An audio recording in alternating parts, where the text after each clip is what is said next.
So let me welcome formally all of you to our Friday webinar series. And now, because we were doing the year end, we have extra two more webinars which we had added, celebrating the new year. And as a researcher, as an economist, we thought this is the time when there are vacations. Why not make the best of it?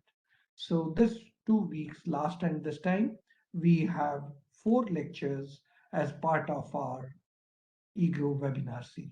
We welcome you to our eGrow webinar series. In this series, which have been nearly on for a year, we have made an attempt to get the best minds from across the world to come and speak to us on contemporary issues. We have had two Nobel laureates speak to us, and we have had policymakers at the helm of affairs speak to us. In that, I must mention we had Professor Bibek Debroy recently speak to us. We had Professor Malhotra speak to us. So we have had the best minds in our country and across the world come and talk to us about the contemporary issues. It is in that very context that we are discussing today the report by the Niti Aayog. And our expert, Dr. Maiti, will be presenting his views. To chair the session, we have Sanjay Kumar Mohanty, Professor and Head, IAPS India, located in Mumbai. And Professor Mohanty will be chairing the session.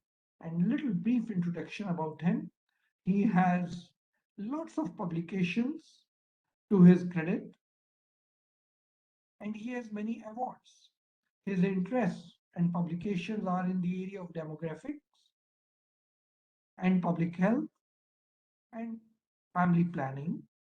And if you look at his awards, he has been a recipient of Professor P.N. Maribhatt Award, recipient of C.R. Parekh Fellowship, and also recipient of first Professor K.B. Pathak Award and recipient of Chandrasekharan Award, the first prize by the Indian Association for Study of Population on his paper India's Population Challenges Ahead, and so on. Lots of awards and recognition that he has been receiving over the years. He's been a visiting scientist at Center for Population and Development Studies, Howard Chan School of Public Health in Boston. He has been also a visiting fellow at Asia Research Center, London School of Economics and Political Science. And he has done his PhD from IAPS, Masters in Population Studies from IAPS, and also been visiting at other places like the National Institute on Aging, National Institute of Health, USA. We thought for today's session, it would be most appropriate if Professor and Dr. Sanjay Kumar Mohanty chairs the session and conducts the proceeding so we can benefit from two experts, one Dr. Maiti and the other Dr. Mohanty. With this, I hand over the proceedings to Dr. Mohanty to carry forward the discussion. Dr. Mohanty, please. Thank you, sir. Thank you for giving this opportunity to chair the session. And this is no doubt as no the most burning topic because as you see we know when you read a newspaper, you see a TV channel, or you see a academic writing. So this all now no the poverty is now increasingly measured and being defined in context of multidimensional poverty. So while the multidimensional aspect of poverty has been recognized, so and it is also a welcome step that the Niti Aayog, the highest body policy governing body, has also acknowledged with the introduction of this report, so multidimensional poverty into the policy domain. So and I am really very delighted to chair the session and glad that KD Maiti, who was also very was very active when he was in UNICEF. So in multidimensional poverty concepts and its measurement in applicability in Indian context. So today is the speaker, and really it is a privilege for all of us to listen from him. And I will I will ask Maiti ji to take his time, and we can have some time following his presentation. We'll have some question and answer, and we'll have discussion on the topic. So without taking much time, so I hand over this. It is the to over to Maiti ji. So you please proceed with your presentation. Thank you. Yeah. Thank you so much, Dr. Charan Singh, my friend Ashok, and Professor Mohanty. Give me a minute. I will share my presentation from here.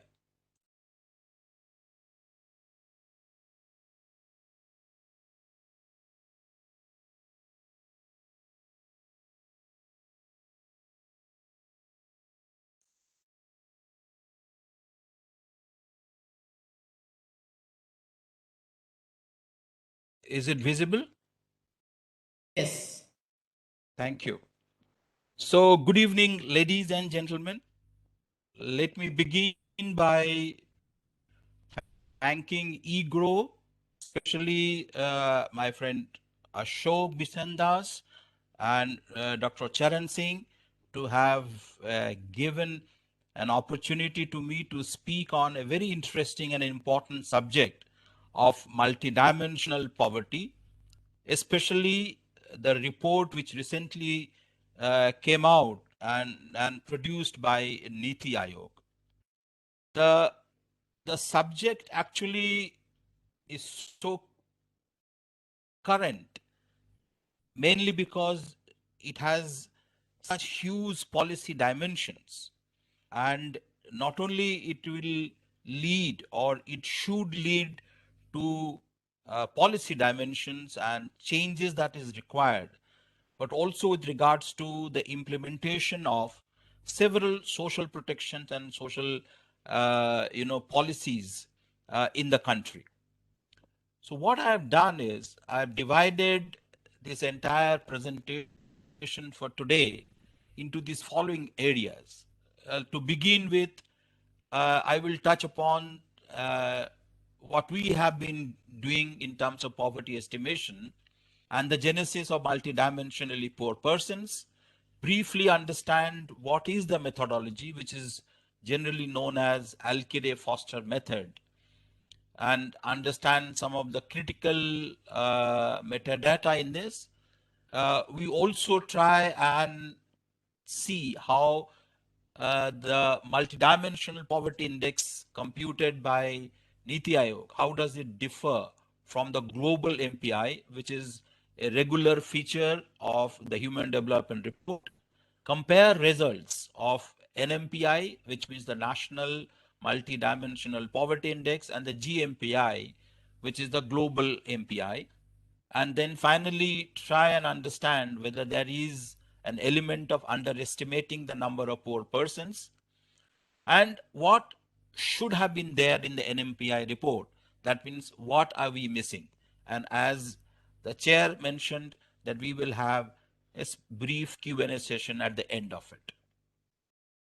So to start with, we all know that the poverty estimation in the country has been pretty tuddy, in the sense the last estimate of poverty was done by Tendulkar committee way back in 2011 and 12, and since then there has not been much of a measurement on poverty.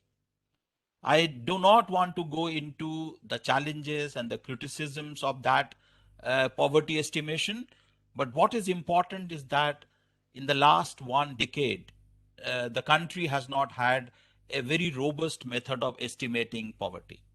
It is in that context the multidimensional poverty estimates by Niti Aayog, which was released in November 2021, is definitely a welcome step.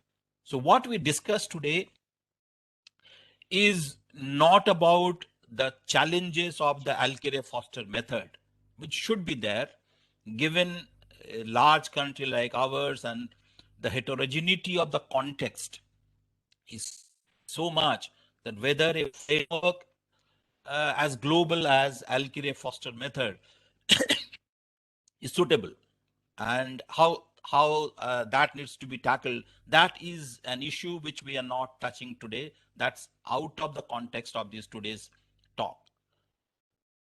So coming back to the genesis, the rights concept of well-being is what largely is the genesis of multidimensional poverty. That means there is a human right concept, and there are basic needs which need to be met by the government. And it is in that context that poverty cannot be measured only in terms of income, but in many other dimensions. And that's why it's called multidimensional. And the first, you can say, the mention of it in a most critical way was in the SDG framework. The target 1.2.2 mandated to all the countries that signed the global agenda that they should measure multidimensional poverty in the form of proportion of men, women, and children of all ages living in poverty. Here, the poverty means the multidimensional poverty in all its dimensions, according to the national definition. And as we all know, as we are keen observers of the UNDP's HRD report, since 2010, UNDP has been publishing the Human Development Index and the MPI. Over the period, the indicators and dimensions have changed, but it is from 2010 that the multidimensional poverty indices started getting published in an international forum and in a global forum, and people started taking note of it.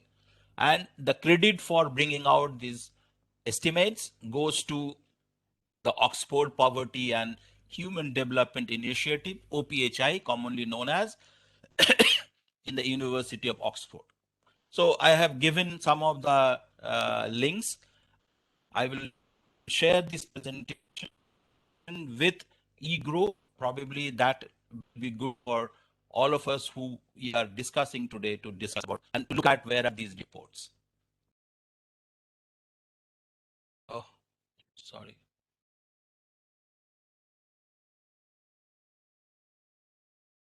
Where did it go?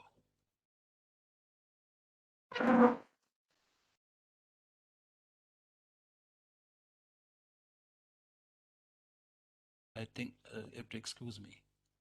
Something has gone wrong.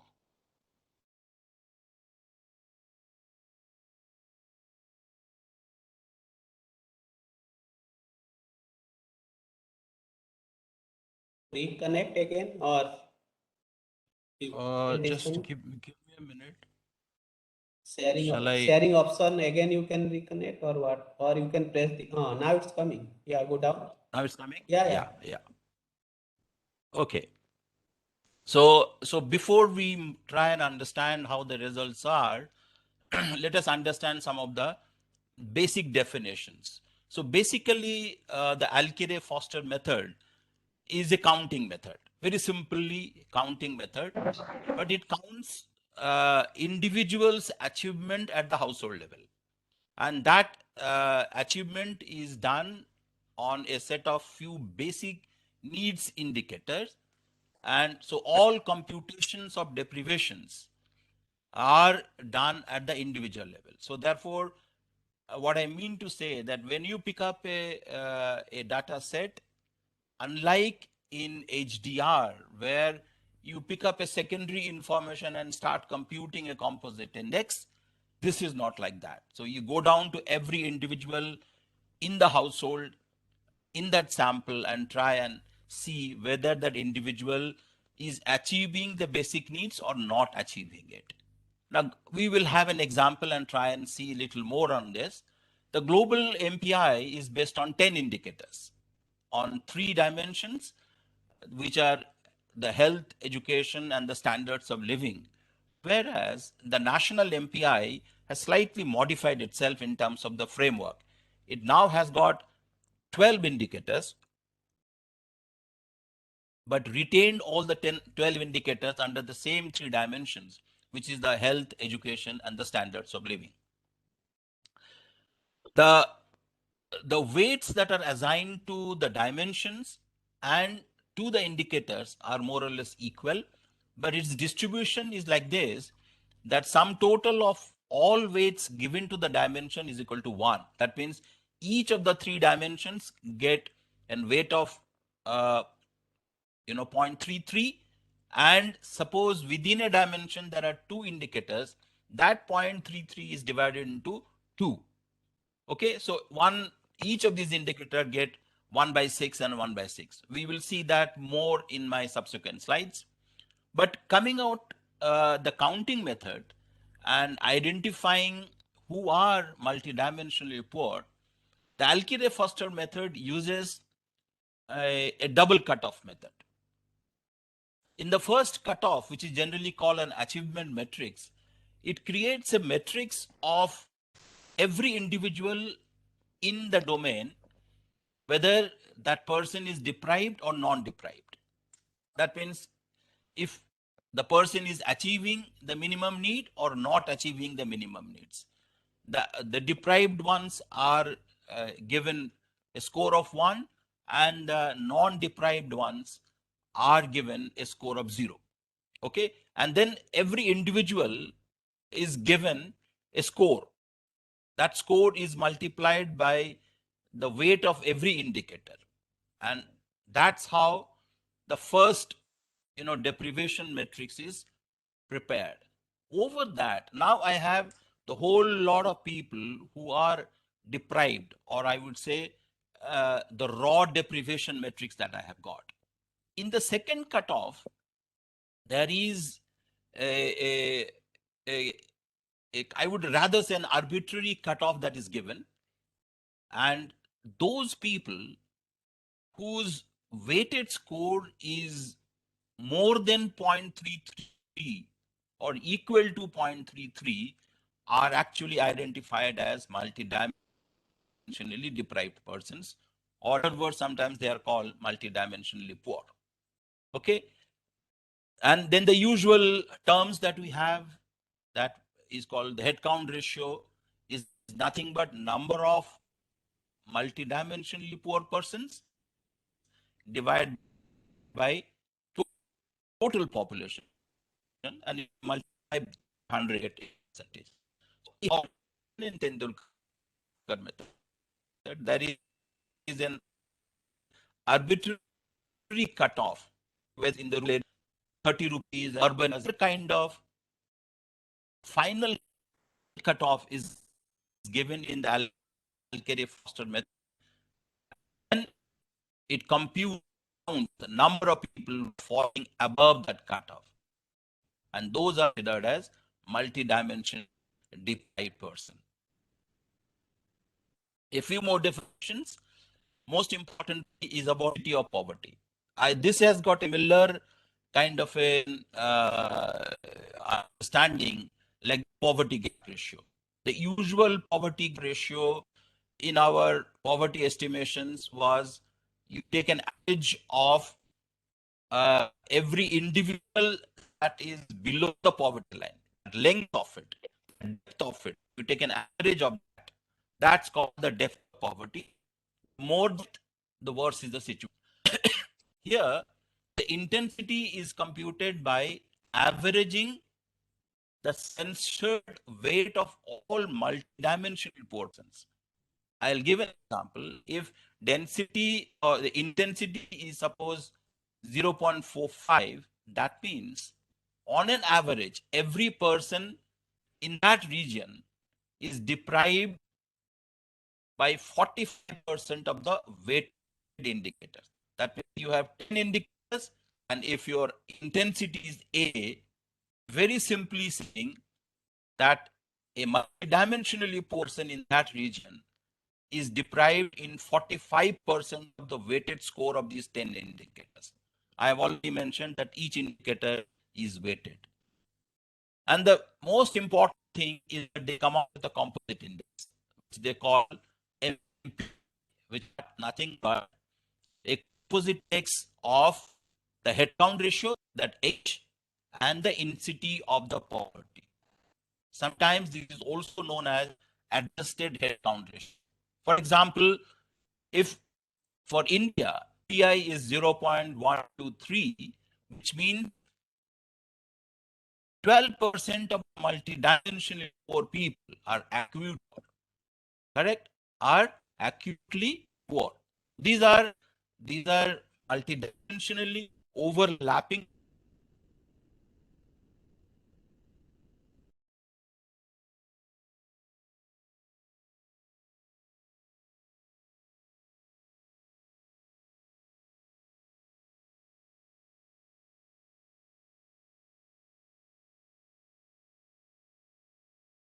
I think we lost his connect voice.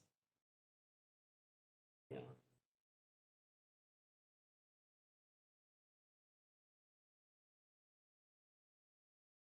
Maiti,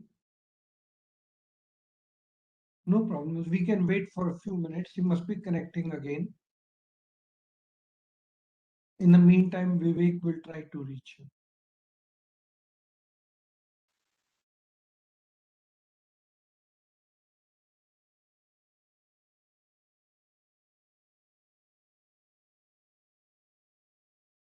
Little technical snag. We are not able to hear Maiti, our IT person, and Professor Maiti will work it out. Please give us 5 minutes.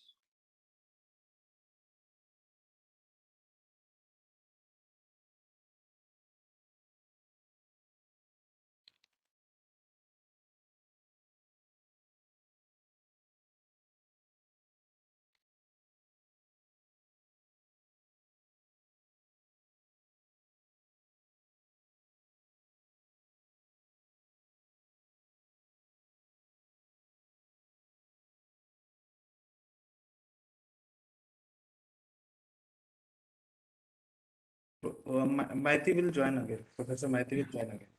Not a problem.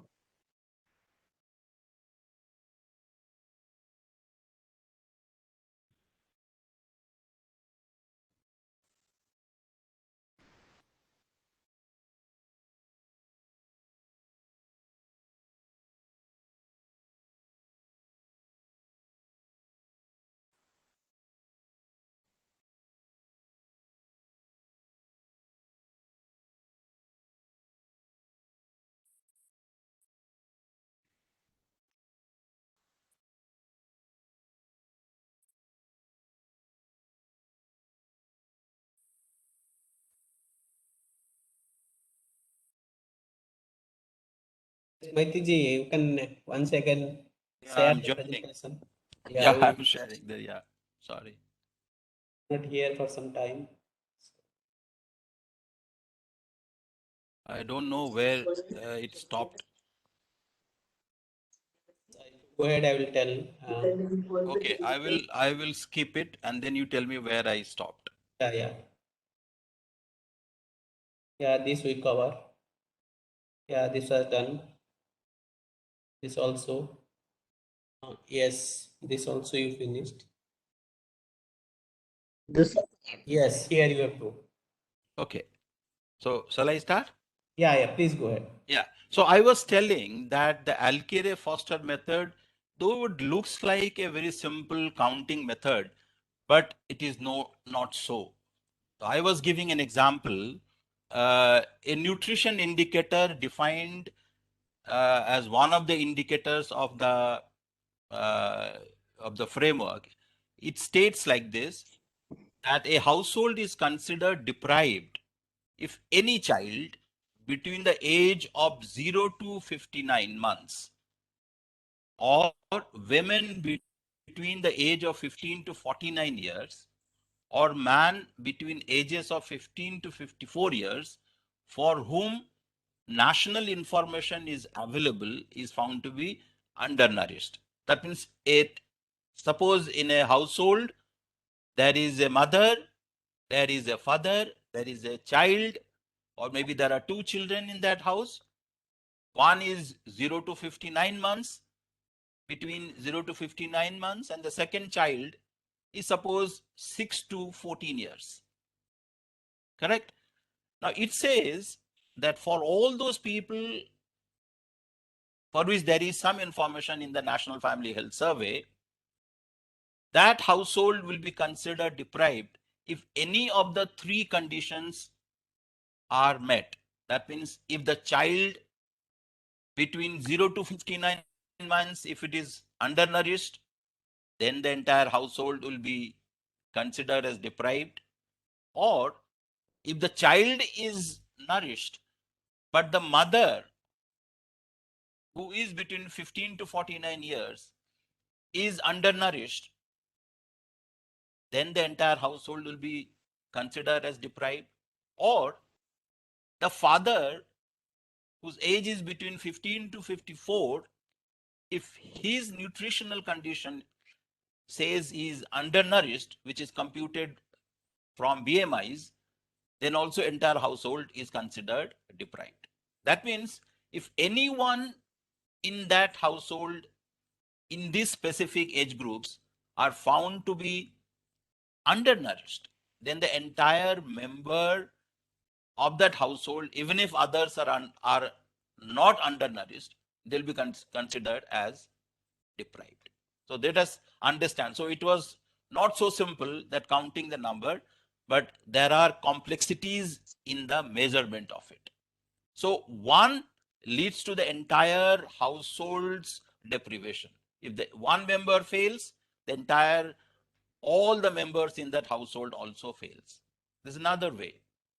I will take an example, an electricity related indicator. It says a household is deprived, it has no electricity. That means if the household does not have electricity and it has 5 members, all the 5 members will be considered deprived. Correct? So I'm not going into details because that's not the objective of this presentation. So my main objective was to inform that the method is simple. It says it's a counting method, but the way the indicators are framed, it makes a bit of a complex situation. Now, here is an example of how do I measure them. Here is an example. As I told you earlier, there are 2 steps. One is, first of all, measure each individual vis-a-vis the deprivation indicator that we have, or the cutoffs that we have, that the first cutoff and then the second cutoff. Kindly recall what I just mentioned 2 slides back. So here is an example. I have on the left hand side 4 households. Each household has 1 member. 1, 2, 3, 4. And I am measuring these 4 persons based on 3 dimensions: dimension A, dimension B, and dimension C. Okay. Dimension A has got 2 indicators, indicator 1, indicator 2. Dimension B has got 1 indicator under dimension B and 1 indicator under dimension C. Weights, as I said, are equally distributed. Dimension A had 1/3 dimension. There are 2 indicators, so they are divided into 2. So each indicator gets 1/6, 1/6.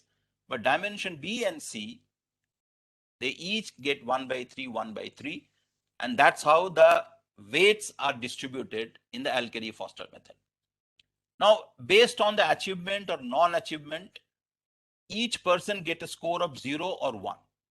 0 if it is non-deprived, and 1 it is deprived. So person 1 is deprived on 2 accounts. One on indicator I2 and another is on indicator I3. Like that, person 2 is deprived on 3 indicators: I2, I3, I4.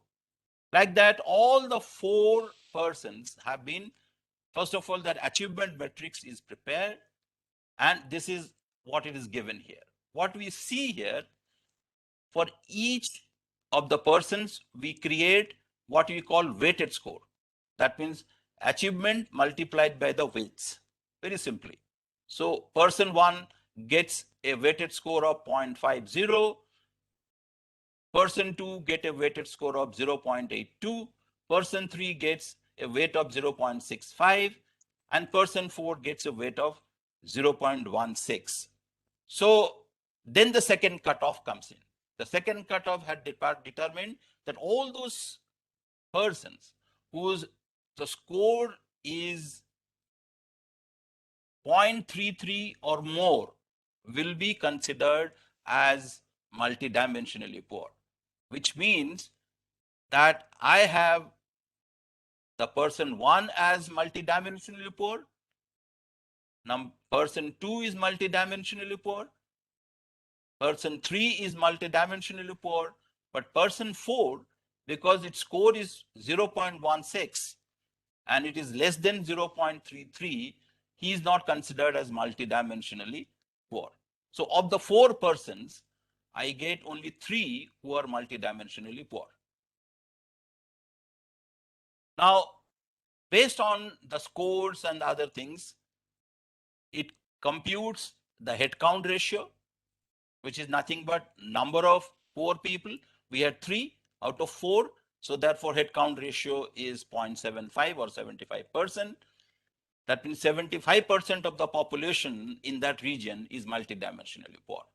The intensity is nothing but the average of the deprived scores of the deprived persons, that is 0.50 plus 0.82, 0.65 divided by 3, because there are 3 persons. So that means each person has got a weighted depth of poverty, which is 0.66 or 66%, which is the depth of the poverty in that region. And as I had mentioned, MPI is nothing but a composite of H and A, or it is called adjusted head count ratio. It is 0.495, which if we interpret as Alkire-Foster method interprets, 50% of the population in this region is acutely poor. Correct? Now, I will take you quickly into where is the MPI differing from the global MPI, and why global MPI and the nationally computed MPI figures don't match. First is, as I said, that the health dimension, they have added a new indicator, which is the maternal health indicator. This is the new indicator. The other 2 indicators are there, but there is a small bit of a challenge in the nutrition indicator, but I will come to that little later, because here you see it talks about 0 to 5 years, women of 15 to 49, and men between 15 to 54. But children who are in the age group of 6 to 14 are completely missed out. And National Family Health Survey says that this group of children are not only anemic, they are also susceptible to malnutrition. But it doesn't bring out any information on that. So this is one age group which misses from this global as well as on the national MPI. But leave that aside. I'm just comparing what the HDR report says and what is now the national MPI report says. So this is an additional indicator in the form of maternal health. What does it say? That a household is deprived if any women in the household who has given birth in the 5 years preceding the survey has not received at least 4 antenatal care visits. And that is for the recent births, or has not received assistance from the trained, skilled medical professional. Given that, now India has really made progress in the delivery. Almost like 81 to 82% of our women are now either delivering in a health institution or being supported by a trained health professional. I did not understand a logic, but this, as I said in the beginning, this presentation is not about challenging the indicator, but just to keep it in mind whether this indicator was adequate to bring it into the a multidimensional poverty index, because deprivation on this indicator will be low because most of them are going to institution for delivery. There are two indicators. One is on year of schooling and second is on school attendance. Both remain the same. So education dimension has not been changed. But when it came to the standard of living, that is the third dimension, they have not changed on the cooking fuel. They have not changed on sanitation. They have not changed on the drinking water. What have they changed? They brought in a new indicator called access to bank account.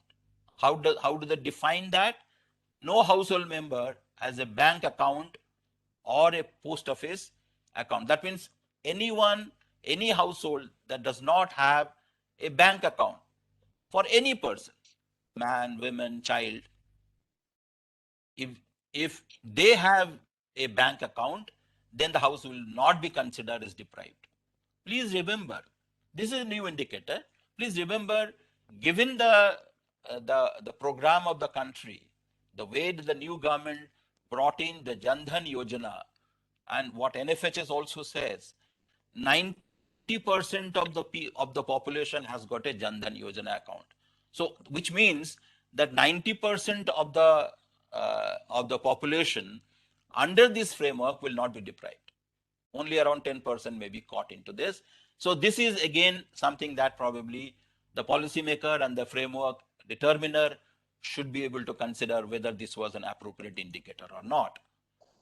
I don't want to get into more details because these are a kind of a mapping, which indicator maps to which age group. This is probably essential for some of the specialized agencies who work on children or women.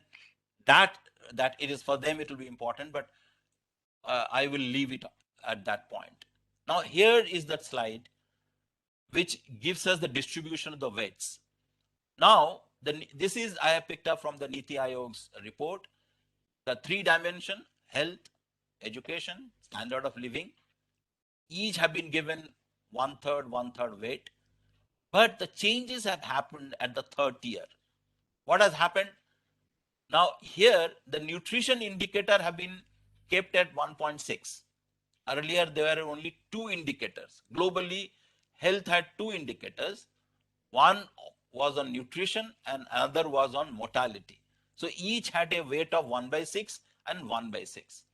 Because they have added a new indicator that has reduced the weight of the mortality indicator, as also definitely the new indicator got a lesser weight. Why? We'll see that. I told you the education indicator has not been changed, so they remain at 1/6, 1/6. But here there will be substantial change. Now 1/3 in the global indicator, global MPI, there used to be 6. Now because now there is an additional indicator of bank account access, so each of these indicators weight has been reduced. Now instead of 1/18, they're all now at 1/21. Now this you will see how it has affected in underestimating the poor people. How does it affect? Okay, let me go to this. Now suppose I did mention about it, so let me come here. So with that kind of a framework, how does the global MPI numbers match with the national MPI numbers? On the left hand side is the headcount ratio, the intensity, and finally the composite index, or the adjusted HCR, or multidimensional poverty index. Globally, on the same data set, HDR report gives a headcount ratio of 27.9, correct?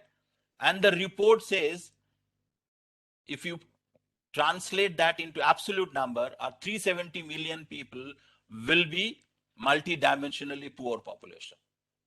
For the year 2016, remember, that was the survey data that they used. So they picked up the data from the UNDESA number. UNDESA, as you know, presents a projected figure. So it is 370 million is what they estimated. Okay. And if we compute on that same UNDESA number, the adjusted headcount ratio, that comes to 45.5 million. Correct. But India has its own projections of population. In 2016, as per the National Commission for Population, the projected figure for 2016 was 1290 million. So if that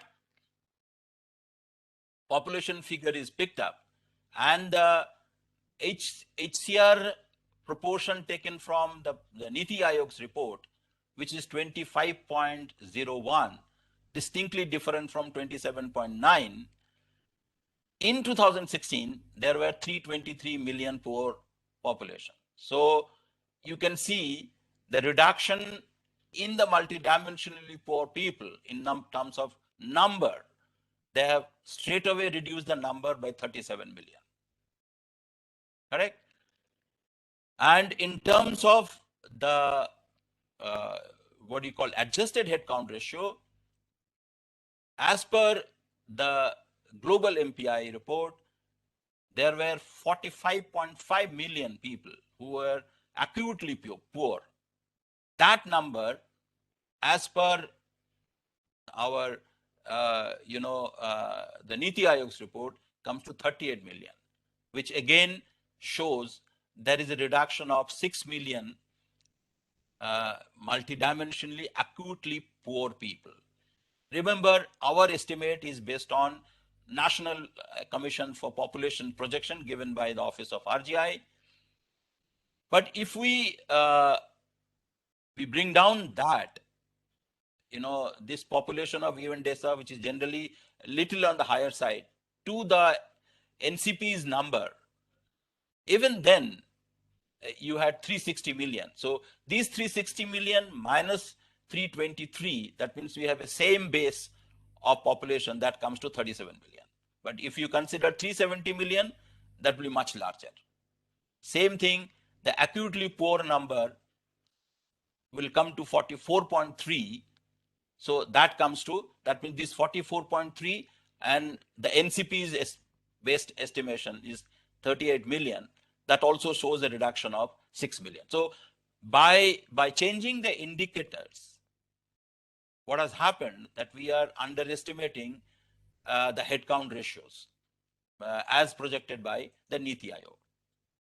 Now, why is it so? Why this difference, which I have explained? The difference is because the headcount ratio is linked to the weights that are provided. Now,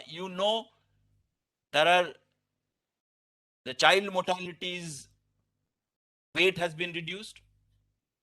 Similarly, all the indicators under the standard of living also were reduced, which means each of these will show lower number of multidimensionally poor people.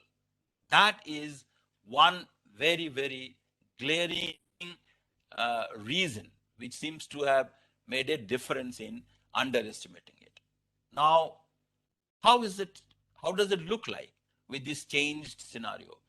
As per the global MPI, the health, relative contribution to the headcount ratio was somewhere like this.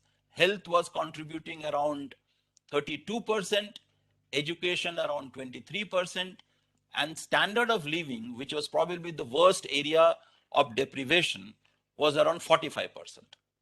Now, because of the change in the weights, entire story has revolved around. The deprivation has come down to the health, which is now 40%, moving from 32%. There is an increase of 8% here. And because all that has shifted here, under the standard of living, which is about providing right cooking fuel, providing housing, providing good sanitation, all those which are the job of the government, because of the change in the indicators and the weights, that number has been brought down significantly. Correct? And here is when you break down each of these, both by GMPI and also NMPI, on the nutrition side, there is not much of a change, though on all indicators, there is a decline. That means you are underestimating the number of poor even under each of these indicators. But the challenge are in the standard of living indicators, which you reduce from 1/18 weight to 1/21 weight. Correct? So this shows that simply changing the weights, which is mathematically and arithmetically is quite known to all of us, but the entire story of estimating or underestimating poverty is in the how do you change the weight structure, the way you define it. And if you convert that into some kind of a number, the national MPI report, we had, if you remember, 38 million acutely MPI poor.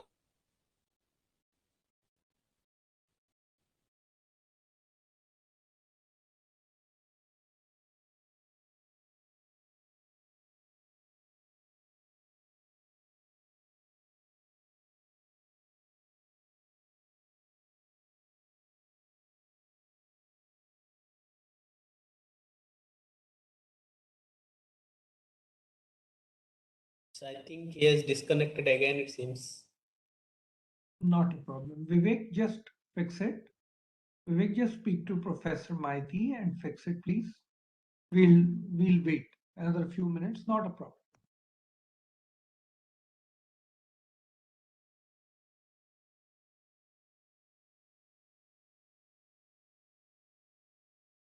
So I think we are getting, he was also getting to almost to finish, and we are also, the time is off now. We are almost 1 hour is done. In the meantime, you can have your questions if you want to put in the chat box.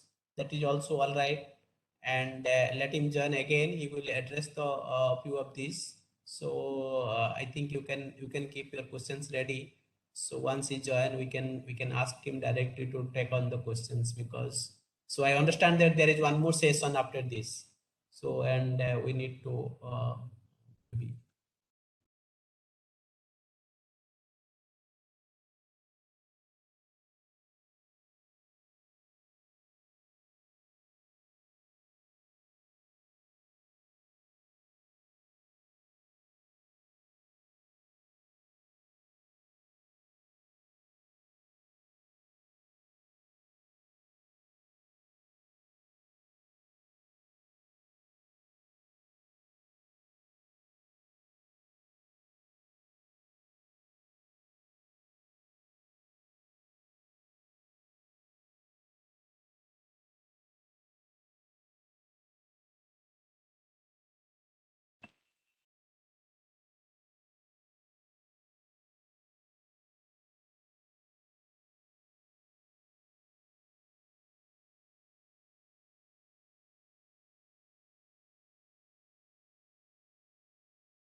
Hello, Maiti ji.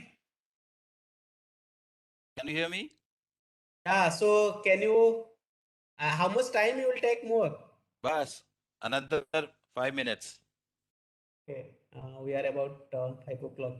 Okay. Please. Quickly, I'll finish it now. So Yeah, can yeah, you yeah. see this? Can you see the slide? Yeah, we can see. Yeah, yeah. Okay. So I was just referring to uh,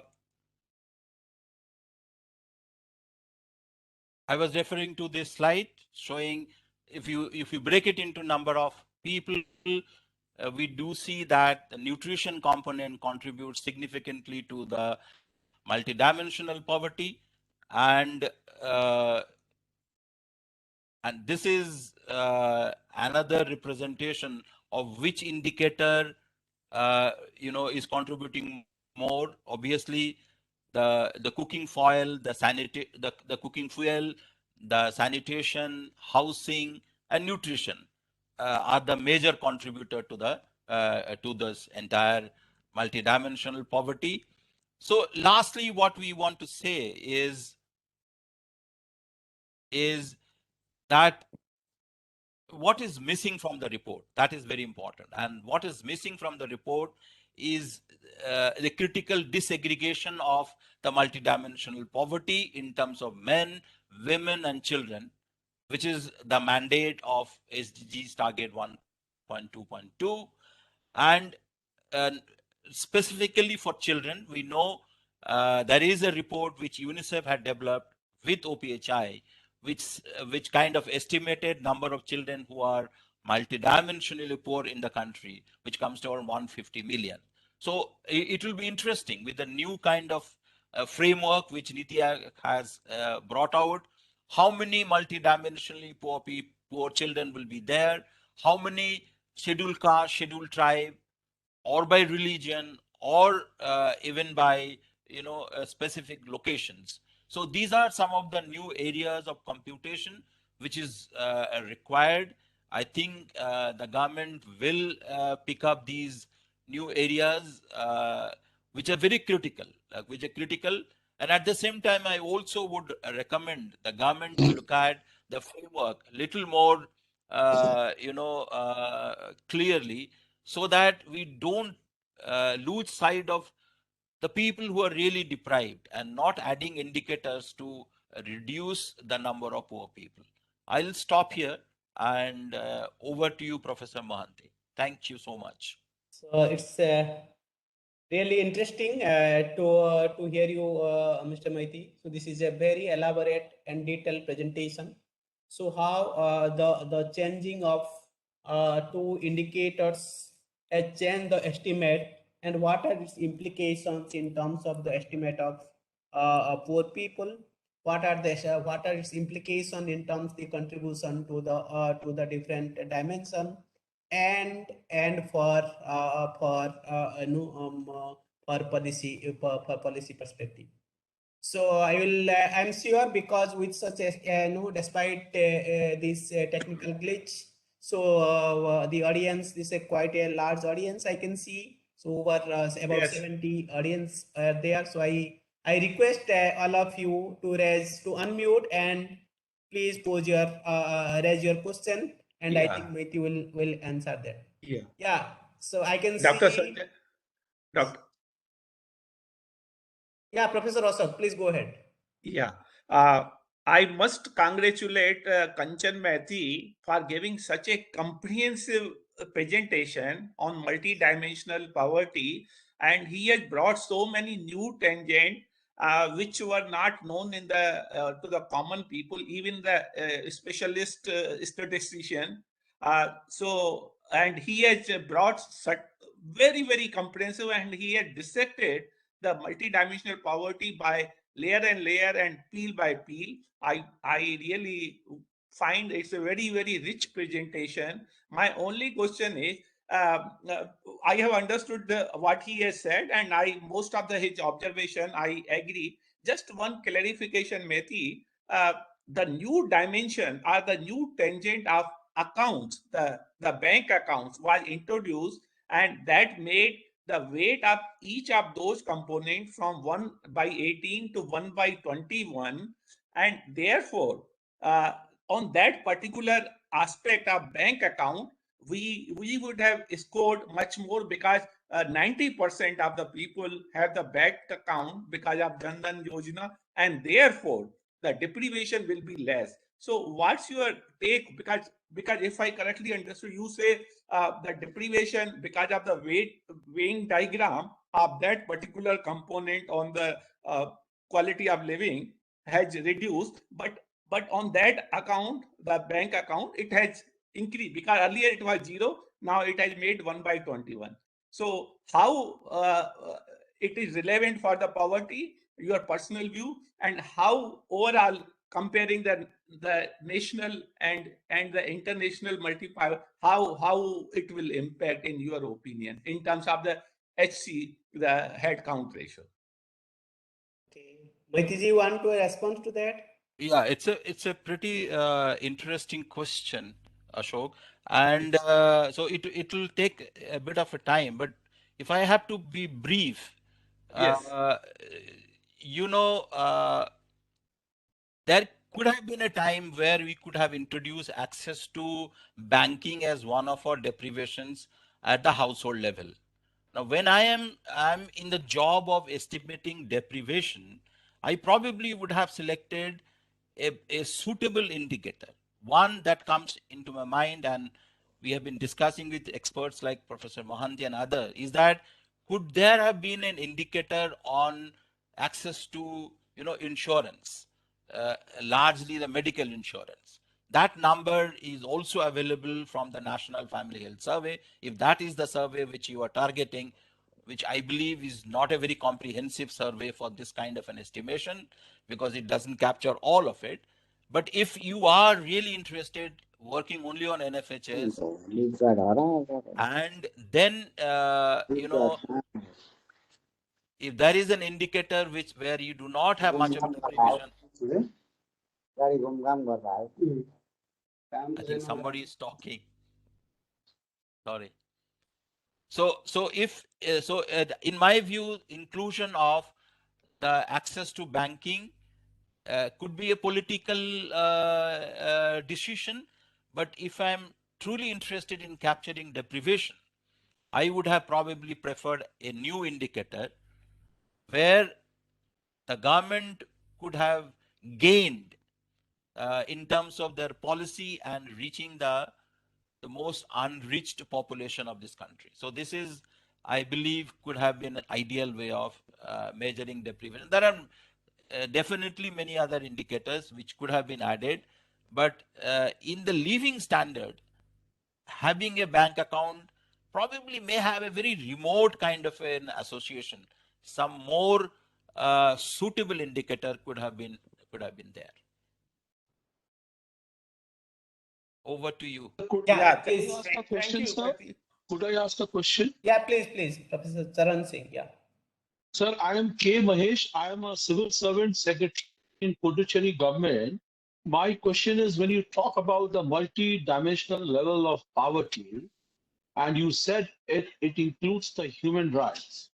So how can you, so should we not have one indicator about the prejudices prevalent in the society in terms of religion, in terms of caste, in terms of being a tribal minority? And there is certainly, these are realities which we have to face. And this does contribute to the multidimensional poverty. Yeah, Maitiji, you want to respond to his question? That's a very interesting question. I wish there are countries who are looking into converting that kind of an qualitative information. You need to convert that into a quantitative one. So that's the first thing. But I wish that had been attempted. But definitely that's a human rights issue, but largely in a qualitative format. Because this is about counting, so something need to be done to convert that qualitative variable into a quantitative one. But I do agree with you. It can be a part of the dimension of poverty. Charan Singh ji, you want to? Yeah, please. Dr. Maiti, I must thank you. Beautiful presentation. and lots of good new dimensions that you have brought for all of us to think and consider. My question is basic question, Dr. Maiti. We generally have a All of certain them have joined. we certainly have a poverty ratio Only in one. our mind. And we generally thought that, as you had shown, 27 in the rural and 33 in the urban area per capita per day is what we had thought the poverty line is. If I use that poverty line and say this is the poverty number of people suffering from poverty in India and extend it to say 2016, I understand this data is for 2016, then how much would be the proportion of people below the poverty line? The second question, Dr. Maiti, is given this multi-dimensional poverty, now the fear is that this will impact the households. So now can we say that this percentage of households in the country are suffering because of poverty? Or for example, until now, we had followed the number of people below the poverty line. But with this multidimensional poverty, which you have brought in, I think it is important. There are 25 crore households in the country. So would we be able to say that now the poverty line is shifting from individuals to households? Want to say something about this? Let me respond to the second question first. What has happened, the Alkire-Foster method has many interesting insights. One is one can, kind of disaggregate or what they call decompose the national MPI into regional MPIs, which means that every state can have its own number of headcount ratios, intensity, and also MPIs, which means I can compare, what is the level of poverty and the intensity of poverty, say between Maharashtra or Kerala. That is possible, and it is available in the Niti Aayog's report. That is possible. The methodology also allows you to further decompose by men, women, which was not possible, generally not possible because of the methodological challenges of the earlier poverty estimation processes. So that is available. Uh, you know, like our Tendulkar committee, it cannot touch upon that family and say that you are poor. Similarly, Alkire-Foster method also cannot touch. It can give you an aggregate value of that region, that in a particular region, say in your own urban area or in your own rural area or in your own state or your own district, how many families will be multidimensionally poor can be computed and given to the policymakers. I hope I have answered. Yeah, I think just to add that the what the Charan Singh ji is asking, so is because household level and individual level. So let me clarify that in this the H value which is said is 26% is not at household level, rather at individual level. So if a person is if a household is considered as deprived, so the the all members in the population, it is being multiplied by the household size actually to get that number. So that is what the H, which is basically in the Alkire-Foster method, is not for per household, it is rather for the population. So it is similar to the headcount ratio, percentage of population who are multidimensionally poor. And to the previous question which has been asked about the inclusion of certain variables, so these are the limitations within the data set, because as Mr. Maiti says, so this is primarily deals with the taking the National Family Health Survey data. So those informations are generally not collected, and these the conceptualization of multidimensional poverty is largely within the same aspect of human development, education, health, and living standard. So is the other aspect are too critical, and but that can be taken up when we individual specific studies are being taken. But there are also the, like he said, the measurement challenges also remains. Yeah. So any more questions or answer from the questions from the queries from the audience? Can I ask a question, Yeah, please? please. Yeah, I'm Indira Hirve. I was thinking that instead of bank account, you could have used access to bank credit.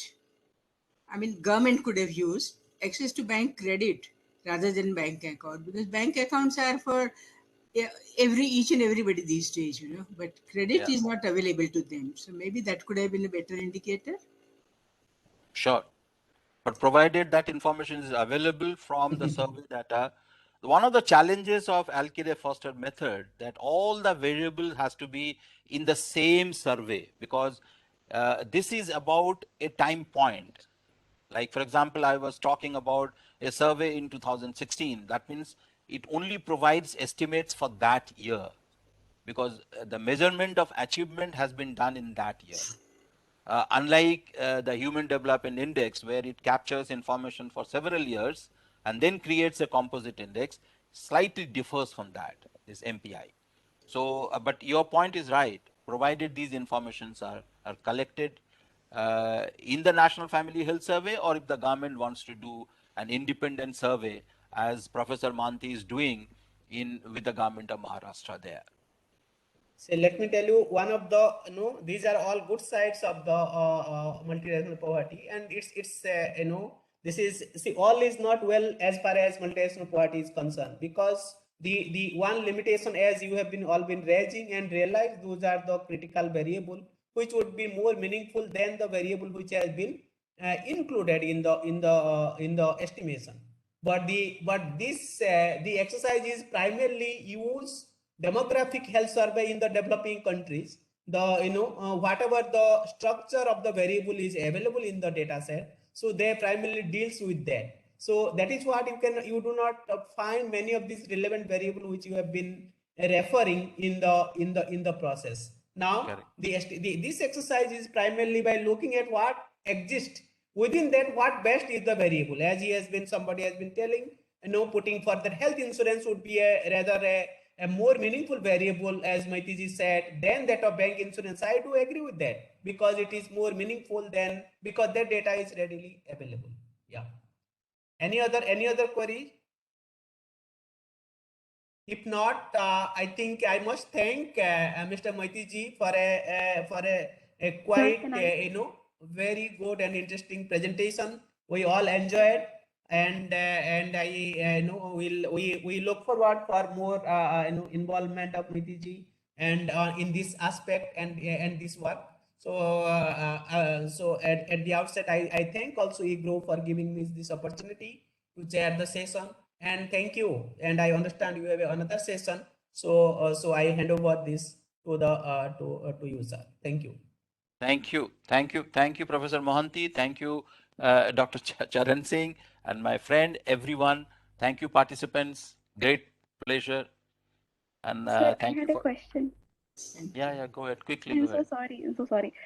So first of all, thank you so much, sir. This was a very informative presentation. I was wondering if I could ask for your opinion on the comprehensiveness of this index. So there are so many indices out there now, like the MEW, IACW, GNH. So they all seem to explore so many different things and measure so many different things. So like I recently came across the GPI, which like seems to encompass a huge variety of sub-factors. Now the MTPI focuses on poverty measurement, and then using that we can focus on promoting better policy analysis and prescriptions. So is there a possibility of the Niti Aayog in the future maybe taking up something like the GPI as an indicator for well-being for India? Professor Mohanty. So this is up to Niti Aayog. So how to, because this is, so one, we must be happy that one key point despite all those things. So the Niti Aayog, as I said, the official system has acknowledged multidimensional poverty in the official system. This is the first point. Now the second, what they will do, and that is difficult to predict and say, but I am very sure they are looking for the next round of NFHS data set to publish the, they call it as the baseline report. So what the progress has been made with the same maybe you can able to see within a 3-4 months time, because this everything is ready, so you can get a next estimate once the NFHS 5 result, which was 2019-20, it was conducted, so you can able to see that. But it is difficult. I cannot predict what will be the outcome, but definitely you will see another report within a 1 or 2 year, within 1 year. Yeah. All right. I must Thank you, sir. Professor Maiti for spending time with us and talking to us at length, and Professor Mohanty for chairing the session. And as an expert, it emerged so clearly that Professor Mohanty was able to supplement so much and clarify to all of us. And then I must also thank Professor Ashok, who brought this to our notice that there's an important report which we need to discuss on eGrowth, and that Professor Maiti will be happy to do so. I must thank Professor Ashok also for that. I want to thank the participants for enriching the discussion, bringing out issues which we tend to just forget, and therefore all of us have benefited from the participants too. The presentation will be available, the recording, by tomorrow noon on eGrowth's website. It is very, very informative and very knowledgeable. I'm sure each one of us are going to use it in days to come. On Friday, we have the eGrowth webinar on economics in ancient texts. I must tell you a small story that we all know how economic planning took place, how economic growth took place. And it has been always in my mind, I'm sure it has been in your mind also, that when India was the richest country on the planet, what were the economic factors? How was economic planning taking place? What were the economic trajectory and what were the concepts those were used? And what was the driving force? How come we were the richest on the planet for 3,000 years? Unlike England, which was only richest for about 200 years, or America, which has been the richest on the planet for about 50 years. So these thoughts must be there in your mind too. So we have thought of inviting two of the best minds on this issue who have studied the Vedas and the Arthashastra and looked at the ancient text and are going to bring to us the knowledge from the ancient text as to the economic paradigms that prevailed, which made us the richest country on the planet for 3,000 years. That's why we were called the Golden Sparrow. That's why people from different countries came to our country to look at India. Some settled here, some looted and plundered us, and some enriched themselves at our cost. So all that richness that we had, what was the thought behind it? To discuss this, we'll have Professor Panchmukhi. Oh. He's 85 years old. Rich knowledge he brings to us. And we will have Professor Deodhar from Indian Institute of Management, Ahmedabad. So both of them will be speaking to us next Friday. The time that we have kept is 6:30 to 8, so that all of us can be a little more free to listen to those presentations. I'll be sending the flyer. I want to request all of you to not only attend, but please send the flyer out further so that we in India know what our ancestors were, what economic philosophy we followed. I have had a look at both the PowerPoints, very, very rich PowerPoints. You will simply enjoy those presentations. It will take us to our roots. It'll give us pride in the way the economic modeling we did.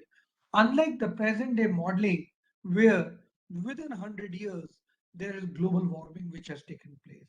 And within 100 years, we find exploitation to the maximum.